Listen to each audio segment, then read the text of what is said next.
Adi Lila, chapitre 12. Les filiations spirituelles d'Advaita Acharya et de Gadadhar Pandit. On distingue deux catégories de membres de la filiation spirituelle de Sri Advaita Prabhu, ceux qui étaient authentiques et ceux qui ne l'étaient pas. Rejetant les faux disciples, j'offre mon hommage respectueux aux descendants spirituels de Sri Advaita Acharya, dont Sri Chaitanya Mahaprabhu était la vie et l'âme.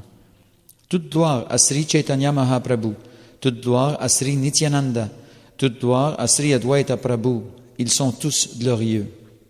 J'offre mon hommage respectueux à Advaita Prabhu, dont les gloires sont infinies et qui forment la seconde branche de l'arbre éternel de Sri Chaitanya, ainsi qu'à ses héritiers spirituels, les branches secondaires. Sri Advaita Prabhu fut la deuxième branche importante de l'arbre. Les ramifications secondaires sont nombreuses et on ne peut les mentionner toutes ici. Sri Chaitanya Mahaprabhu était aussi le jardinier soignant cet arbre, et comme il l'arrosait de l'eau de sa grâce, toutes les branches principales et secondaires grandissaient jour après jour. Les fruits de l'amour de Dieu qui poussaient sur ces branches de l'arbre de Sri Chaitanya étaient si gros qu'ils submergèrent l'univers entier d'amour pour Krishna. Plus le tronc et les branches étaient arrosés, plus les branches principales et secondaires se déployaient avec luxuriance, et plus l'arbre se couvrait de fruits et de fleurs. À l'origine, tous les disciples d'Advaita Acharya partageaient la même opinion, mais par la suite, la Providence voulut qu'ils suivent deux voies différentes. Certains disciples suivirent rigoureusement les ordres de l'Acharya, et d'autres dévièrent, avançant indépendamment leurs propres opinions sous l'emprise de Daivi Maya. L'ordre du maître spirituel représente le principe actif de la vie spirituelle. Quiconque désobéit à cet ordre perd immédiatement toute valeur. Il n'est pas nécessaire de nommer ici ceux qui sont inutiles. Je ne les ai mentionnés que pour les distinguer des dévots utiles. Le riz non décortiqué et la paille sont d'abord mélangés et on doit les vanner pour les séparer.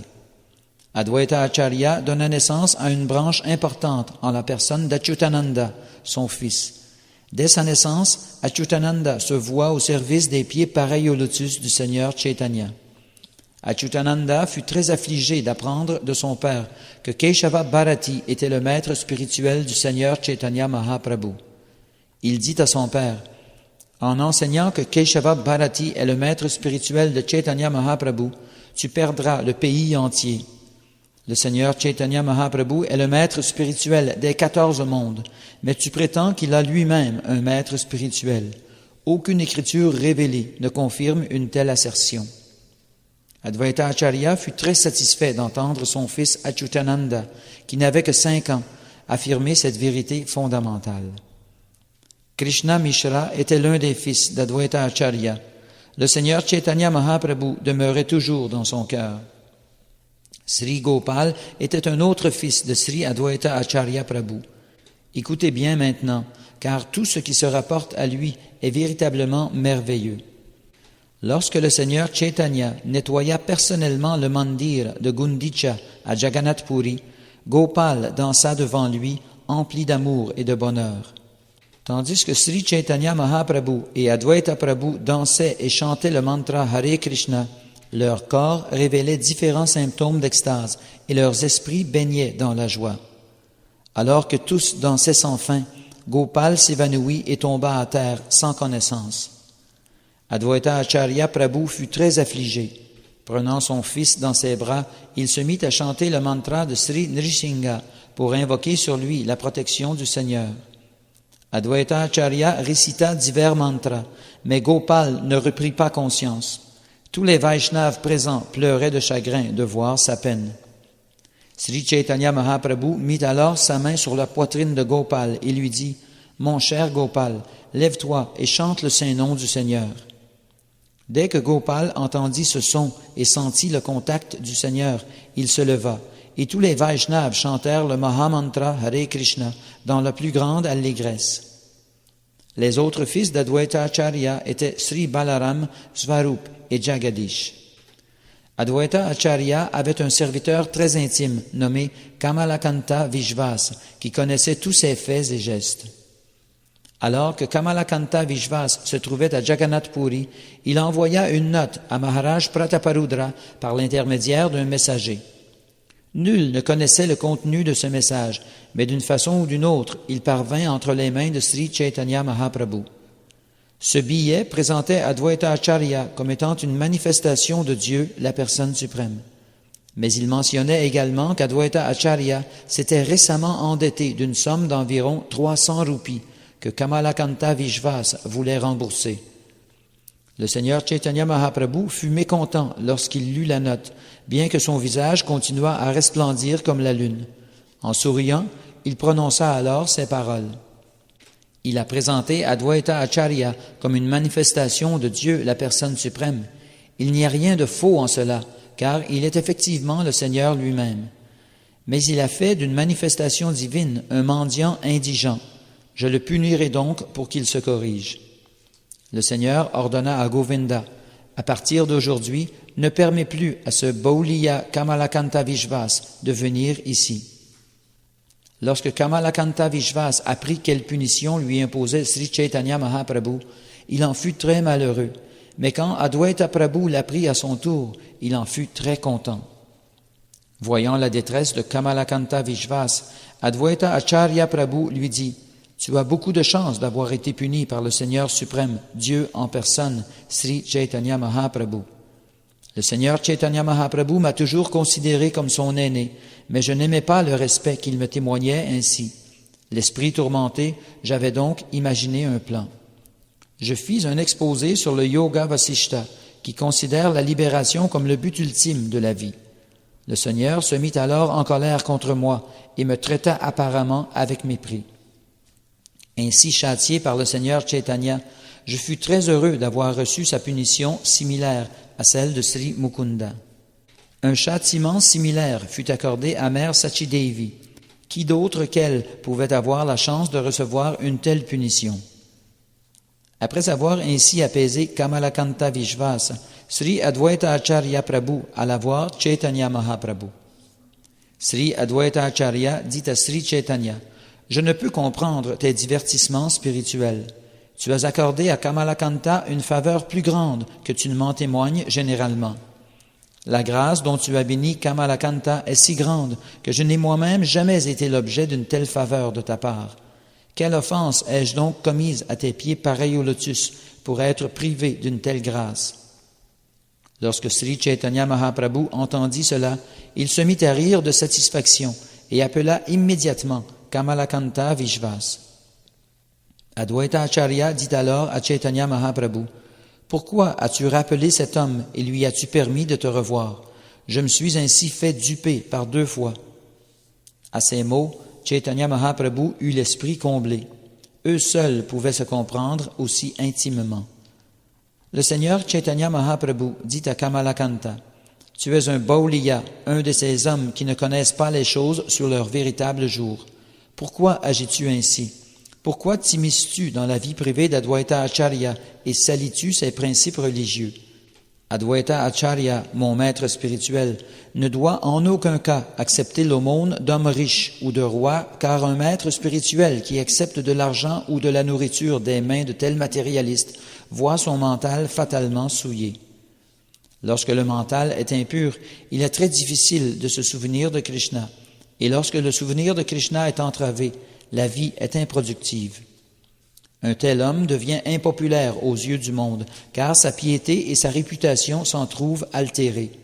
Le Vaishnav, et en particulier celui qui occupe la position de maître spirituel, ne doit pas se conduire ainsi. Il faut toujours rester conscient de ce fait. Lorsque Chaitanya Mahaprabhu donna cette instruction à Kamalakanta, toutes les personnes présentes sentirent qu'elle leur était destinée à tous. Advaita Acharya en fut donc très heureux. Seul le Seigneur Chaitanya Mahaprabhu pouvait comprendre les intentions d'Advaita Acharya, et ce dernier apprécia l'importante instruction donnée par le Seigneur Sri Chaitanya Mahaprabhu. Cette réflexion comporte de nombreux aspects confidentiels. Je ne traite pas de tous, craignant d'accroître inutilement le volume de ce livre. La 5e branche issue d'Advaita Acharya était Sri Yadunandana Acharya, dont les branches principales et secondaires étaient si nombreuses qu'on ne peut les décrire. Sri Yadunandana Acharya était un élève de Vasudeva Datta et il reçut toute sa miséricorde. C'est pourquoi il put accepter les pieds pareils au lotus du Seigneur Chaitanya comme le refuge à tout point de vue suprême. Bhagavat Acharya, Vishnudas Acharya, Chakrapani Acharya et Ananta Acharya furent les 6e, 7e, 8e et 9e branches de la filiation d'Advaita Acharya. Nandini, Kamadev, Chaitanya Das, Durlabha Vishvas et Vanamali Das furent les 10e, 11e, 12e, 13e et 14e branches de la filiation de Sri Advaita Acharya. Jagannath Kara, Bhavanath Kara, Hridayananda Sena et Bholanath Das furent les 15e, 16e, 17e et 18e branches de la lignée spirituelle d'Advaita Acharya. Yadava Das, Vijay Das, Janardana Das, Ananta Das, Kanu Pandit et Narayan Das furent les 19e, 20e, 21e, 22e, 23e et 24e branches de la lignée spirituelle d'Advaita Acharya. Shri Vatsa Pandit, Haridas Brahmachari, Purushottama Brahmachari et Krishnadas furent les 25e, 26e, 27e et 28e branches de la filiation spirituelle d'Advaita Acharya. Purushottama Pandit, Raghunath, Vanamali Kavichandra et Vaidyanath furent les 29e, 30e, 31e et 32e branches de la filiation spirituelle d'Advaita Acharya. Lokanath Pandit, Murari Pandit, Sri Haricharana et Madhava Pandit furent les 33e, 34e, 35e et 36e branches de la lignée d'Advaita Acharya. Vijaya Pandit et Sri Rama Pandit furent 2 branches importantes de la filiation spirituelle d'Advaita Acharya.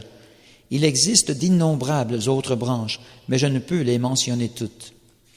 La branche d'Advaita Acharya reçut l'eau fournie par le jardinier originel, Sri Chaitanya Mahaprabhu.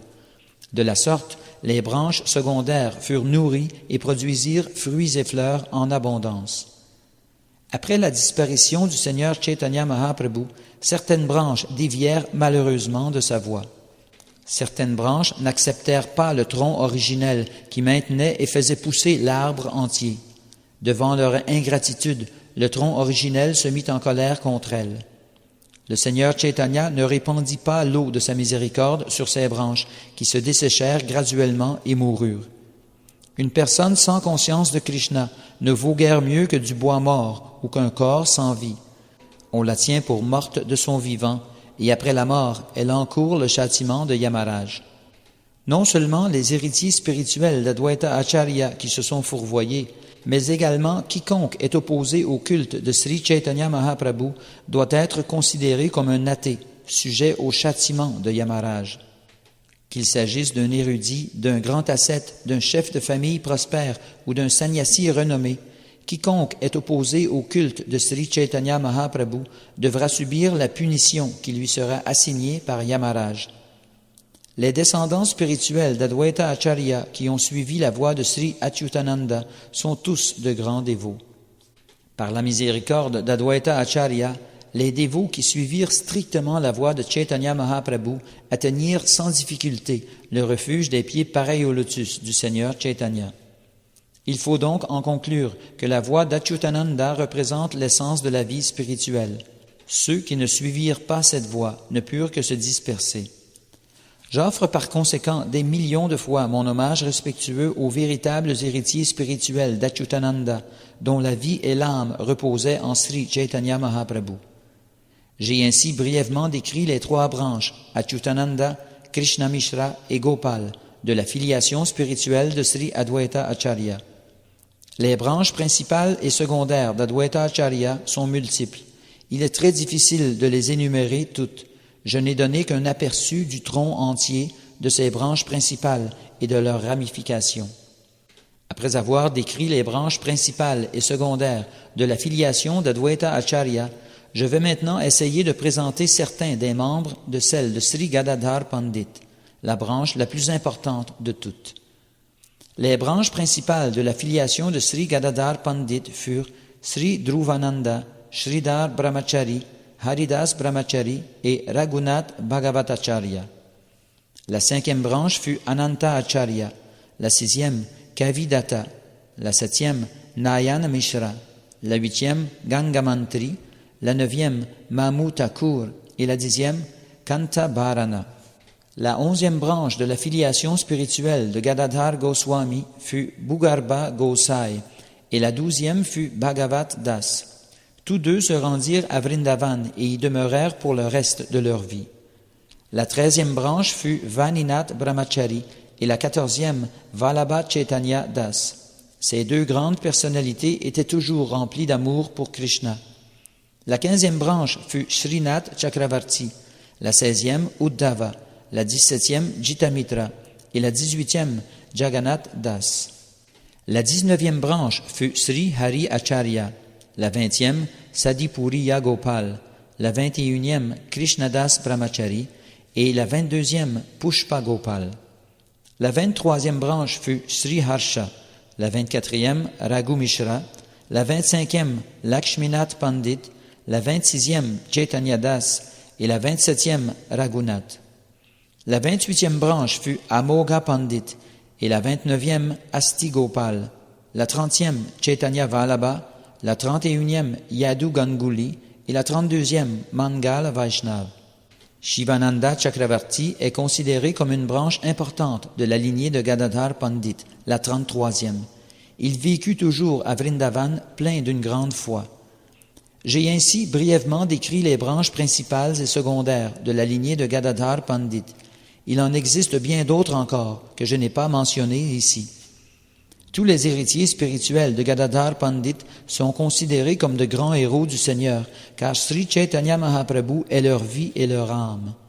Il suffit de se rappeler les noms de toutes ces branches principales et secondaires des 3 troncs que j'ai décrits, Nityananda, Advaita et Gadadhar, pour être libéré de l'asservissement à l'existence matérielle. Le seul souvenir des noms de tous ces Vaishnavas permet d'atteindre les pieds pareils au lotus de Sri Chaitanya Mahaprabhu. Il suffit en fait de se souvenir de leurs saints noms pour voir tous ses désirs exaucés. Aussi, offrant mon hommage aux pieds pareils au lotus de tous ces Vaishnavas, je raconterai les divertissements du jardinier Sri Chaitanya Mahaprabhu par ordre chronologique. L'océan des divertissements du Seigneur Chaitanya Mahaprabhu est incommensurable et insondable. Qui peut trouver le courage de mesurer ce vaste océan? Il n'est pas possible de plonger dans cet immense océan, mais son doux parfum séduit mon esprit. Je me tiens donc sur son rivage pour essayer d'en savourer au moins une goutte. Priant aux pieds pareils au lotus de Sri Rupa et de Sri Raghunath, en espérant toujours leur grâce, Krishnadas marchant sur leurs traces, narre le Sri Chaitanya Charitamrita.